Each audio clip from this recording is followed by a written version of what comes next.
అందరికి నమస్కారం. వైఎస్ఆర్ కాంగ్రెస్ పార్టీ పేరుతో జగన్మోహన్ రెడ్డి సంతకంతో ఒక పత్రికా ప్రకటన. దేనికోసం అంటే టెక్కలి నియోజకవర్గంలో దువ్వాడ శ్రీనివాస్, దువ్వాడ వాణి గారు వాళ్ళ కుటుంబం మధ్య జరుగుతున్న వాళ్ళ ఫ్యామిలీ గొడవల్ని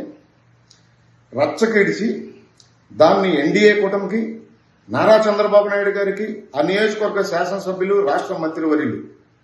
అచ్చెన్నాయుడు గారికి ఆపాదిస్తూ దువ్వాడ శ్రీనివాస్ అంత ఉత్తముడు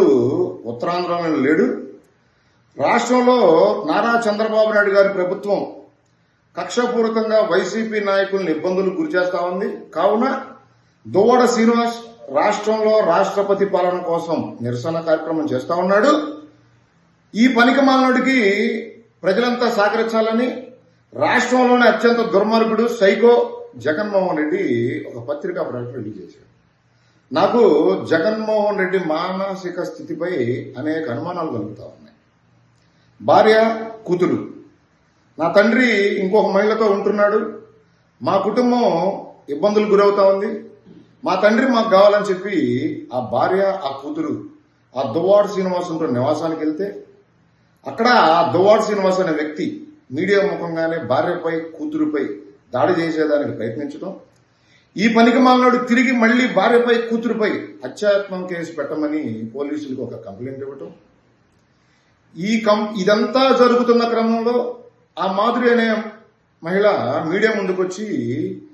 సహజీవనానికి కొత్త అర్థం చెబుతూ అడల్టరీ అని మేమిద్దరం సహజీవనం చేస్తా ఉన్నామని ఆమె చెబితే, ఈ సైకో జగన్ రెడ్డి ఈ లెటర్లో ఉత్తరాంధ్రలో పార్టీని బలోపేతం చేసేదానికి దువ్వాడ శ్రీనివాస్ మాధురి గారితో చర్చిస్తుంటే కుటుంబ సభ్యులు పోలీసులు అండతో దాడి చేశారని చెప్పి ఈ పనికి మాలినోడు ఒక పత్రికా ప్రకటన రిలీజ్ చేశాడంటే సైకో జగన్ రెడ్డి ఈ రాష్ట్రం పైన ఇంకా జగన్మోహన్ రెడ్డి విషం కప్పుతున్నాడు అనడానికి ఇది ఒక ఉదాహరణ. ఈ దుర్మార్గుడిని అధికారం నుంచి దింపేస్తే రాష్ట్రం బాగుపడుతుంది, నారా చంద్రబాబు నాయుడు గారు ముఖ్యమంత్రి అయితే ఈ రాష్ట్ర భవిష్యత్తు కాపాడుతాడని ఆ రోజు నమ్మి ఆంధ్రప్రదేశ్ ప్రజలంతా చేయగలిపి ఈ దుర్మార్గుడికి కనీస ప్రతిపక్ష హోదా కూడా ఇవ్వకుండా మౌనం కూర్చోబెడితే, ఈ దుర్మార్గుడు ఆంధ్రప్రదేశ్లో ఎక్కడన్నా మొగుడు పిల్లలు కొట్టుకున్నా, మద్యం సేవించి ఎవడన్నా తనుగు సచ్చినా, పాత కక్షలతో ఎవడన్నా పొడుచుకు సచ్చినా వెంటనే వాళ్ళ కుటుంబాల్లోనో ఆ ఇంట్లోనో దూరిపోవటం, ఎన్డీఏ కూటమిపై, నారా చంద్రబాబు నాయుడు గారిపై, ఆంధ్రప్రదేశ్ బ్రాండ్ ఇమేజ్పై ఈ దుర్మార్గుడు విషం కక్కుతూ ఆంధ్రప్రదేశ్లో శాంతి భద్రతలు క్షీణించాయి అని ఒక దుష్ప్రచారం చేస్తూ సోషల్ మీడియా వేదికగా రాష్ట్రానికి పెట్టుబడులు రాకుండా ఈ దుర్మార్గుడు పన్నుతున్న కుట్రలు, రాష్ట్ర ప్రజలను నాశనం చేసే విధంగా ఈ దుర్మార్గుడు చేస్తున్న ఆలోచనలు, వీటన్నిటిని గమనించిన కొంతమంది వైఎస్ఆర్సీపీ నాయకులు ఈ సైకో జగన్ రెడ్డి మానసిక స్థితి బాగలేదని చెప్పి పార్టీ నుండి దూరం అవుతున్నా కూడా ఈ దుర్మార్గుడు సిగ్గు ఎగ్గు లేకుండా ఇంకా రాష్ట్రంపై విషం కక్కుతూనే ఉన్నాడు. మరొకసారి ఆంధ్రప్రదేశ్ రాష్ట్ర పౌరులందరూ నేను కోరుతా ఉన్నాను, గతంలో ఈ దుర్మార్గుడిపై ఉన్న సిబిఐ కేసుల్ని,